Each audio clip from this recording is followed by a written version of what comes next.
What are the potential effects of the new Clarity Act for BTC and even Ethereum? Let's break this down. HR 3633. It's in Congress right now. We already know that the Stablecoin Act, Genius Act, has passed. Now, this one's next. Inside of this bill, it defines the difference between a commodity and a security, under which side of regulation they're going to be looked at. Now, we know that security is a much stricter regulatory framework. A commodity is much looser, much easier to comply with. So everybody wants to be a commodity. Now, in order to fit into the commodity side, you have to be what's called a mature blockchain. Mature blockchain systems. Title I of the Security Exchange Act of 1934, USC 78A, is amended by adding the following. Mature blockchain systems, certification of blockchain systems, certification for purposes of this section 4A, 8, B, and C of the Securities Act of 1933, any digital commodity issuer, digital commodity related person, digital commodity affiliated person, or decentralized governance system of blockchain system may certify to the Securities and Exchange Commission that a blockchain system to which a digital commodity relates is a mature blockchain system. So anybody can say, hey, we're a mature blockchain system. However, they can be challenged and they really need to be compliant in order to do that. Filing requirements. A certification described under this paragraph 1 shall be filed with the commission and include such the following information. Operation, etc. So it's giving you what it has to say about, how we're fitting to this model. Rebuttable presumption. The commission before we get to rebuttable presumption here, the most important part. Filing requirements. A certification under this paragraph 1 shall be filed with the commission and include such information that is reasonably necessary to establish that the blockchain system is not controlled by any person or group of persons under common control. Let me read that again. Shall be filed with the commission and include such information that is reasonably necessary to establish that the blockchain system is not controlled by any person or group of persons under common control. So the certification has to say and show that the blockchain is not controlled by any group of persons under common control. That's what is required. Now, is a couple definitions. Let's just be specific here. The operation, which may include the following. The operation of a blockchain system, the functionality of a related digital commodity, how the market value of the digital commodity is sustainably derived from which programmatic functions of such blockchain systems, any decentralized governance system which relates to the blockchain systems, the current roles, if any, of the digital commodity issuer, digital commodity affiliated person, and digital commodity related persons, where such roles are material to the development or operation of such blockchain systems or the decentralized governance systems of such blockchain system. That's a mouthful, but look, in legal terms, that means that no group, no centralized group has control of the blockchain system in any way or common control. That's what's required. It must be shown. So, my question for you is, does Bitcoin Core, the core developers, do they have control?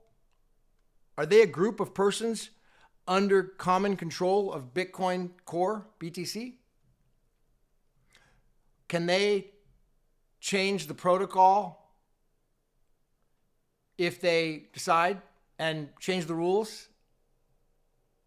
Are they able to change the functionality of the related digital commodity? Add more tokens, for example? More inflation? Is the market value of the digital commodity substantively derived from the functioning of such blockchain system in BTC Core? What about the decentralized governance system, which relates to the blockchain system? Can the current roles of the digital commodity issuer? Digital commodities affected by persons. I mean, how is Bitcoin Core not a group of persons under common control over BTC?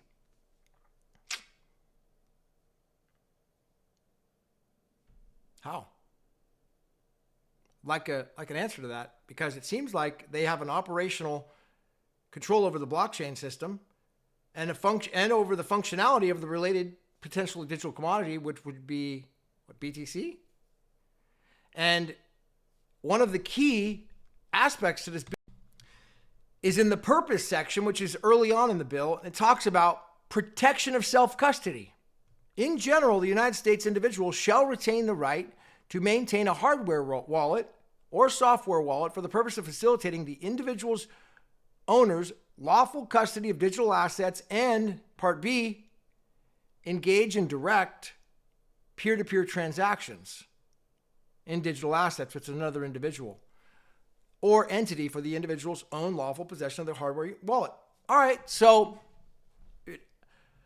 I'm definitely no freaking tech mining software expert. So please do not consider me that. I've got enough knowledge to read the law, though, all right, when it comes to the law. And I have enough experience in Bitcoin. I know enough smart people who do own mining companies, like Kurt, who I'm going to have on this week, I think tomorrow. We can ask him about this. Well, is Bitcoin Core, BTC, when a transaction goes from me to you on BTC and it goes through Lightning Network over there with Jack Dorsey, is that still peer-to-peer? Is that still considered peer-to-peer? I'm not going to give my opinion because technically I really don't, I don't have the knowledge. I don't have the knowledge. I'm not qualified. I'm not qualified to answer that question. I have my opinion, but it's not an expert opinion, so it doesn't really matter. Right? So my opinion is, hell no, it's not peer-to-peer. Not even close. Going through Jack Dorsey, he's another party, or whatever, the other guy, Sam Mallers, those guys, if I got to go through them to send to you if I'm using Lightning Network, in my opinion, that's not peer-to-peer. I'd like to find out from an expert if it is or not. And if it's not, this bill is, it's not going within the purpose of this bill, which is protection of self-custody for peer-to-peer transactions, not peer to Jack Dorsey to you. It doesn't say that, going to Jack in the middle.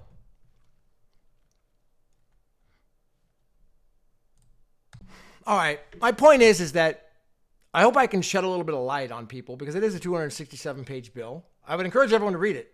I mean, read the whole thing. It's so important and so valuable. Why? Because it gives you a little bit of a future insight into the next 3 years, where we're going. And don't think for a second that some very smart, very rich people with a lot of money and a lot of attorneys will not be reading and analyzing all this bill in detail to then make investments because of it. All right, because I'm talking to you on this video. Well, maybe you're a speculator or you want to just get a little insight on the future as to what this bill, how this bill will change the future. And let's say you want to speculate on things. Well, if it's saying that you cannot be a controlled group, all right, under section, information that is reasonably necessary to establish that the blockchain system is not controlled by a group of persons under common control. What about ETH? What about Ethereum? is that controlled by a group of common persons or person, maybe? A common control. I mean, okay, hello. In order to qualify as a mature blockchain system, you may not do that. What's this telling us? Do you want me to give you the answer to the riddle? If this passes, assuming that it will, the White House has already given its support on it. If it passes, and, all right, then here's the ends. And BTC Core is transparent about what they are. Okay? Bitcoin Core is transparent about what they are. That's the if. Then they're not going to be in compliance with this to be a mature blockchain. That's just the if. Now, but they also could just say something else and put in a certificate that's not true. Could do that too. So what's going to happen? Because they're going to make a filing. They're going to make a filing requirement as a group of individuals saying, "Oh, we don't control BTC.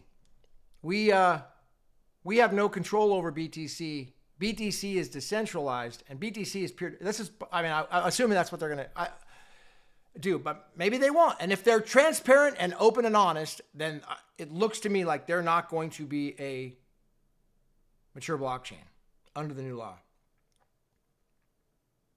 And if they say they are, and it's not true, well, that's going to be a legal issue, a legal dispute. So, Ethereum as well. How is ETH going to comply with this? Let's pass this freaking law, dude. I love it. Let's see some shakedown with the freaking market, man. I mean, it's great because the Congress and the White House is giving us lots of notice to the little people out there, and my videos hopefully will give a lot of notice to people to give them a better understanding for like, well, what should we do here? Well, if the new law says that BTC Core is not going to qualify as a mature blockchain, okay, there's obviously facts that we don't have here of how it's going to play out, but I'm just saying, on its face. And then we have the Genius Act that just passed. And the Genius Act is talking about how, well, these stable coins must be compliant in 3 years. Think about it. Who's been propping up BTC Core for the last 3 years? We know that it's funny money with Tether.